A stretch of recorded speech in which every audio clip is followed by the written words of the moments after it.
कहते हैं मनुष्य जीवन 84 लाख योनियों के बाद हमें एक बार मिलता है और ना जाने कितनी ही यातनाएं हमें उन योनियों में भोगनी पड़ती है। और हम यह अपने आसपास भी देखते हैं कि कैसे कुत्ते गधे सूअरों के शरीर में कीड़े पड़कर उनकी मृत्यु हो जाती है और उस समय कितनी तकलीफ़ होती होगी उनको, यह अंदाज़ा लगाना भी कठिन है दोस्तों। फिर भी हम मनुष्य जीवन बिना सोचे समझे ऐसे ही गंवा देते हैं और मृत्यु के बाद उन्हीं योनियों में वही यातनाएं हमें भोगनी पड़ती है।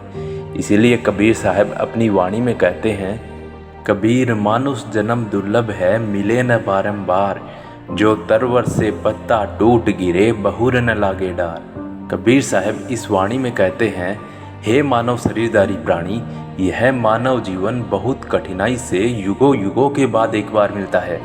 इसलिए इस शरीर के रहते रहते परमात्मा की भक्ति कर, और अगर यह शरीर भी खत्म हो गया तो पुनः मानव शरीर को प्राप्त नहीं कर पाओगे।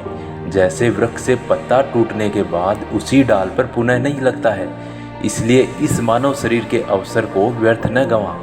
कबीर साहब अगली वाणी में कहते हैं, कबीर मानुष जन्म पाए कर नहीं रटे हरि नाम, जैसे कुआं जल बिना बनवाया क्या काम।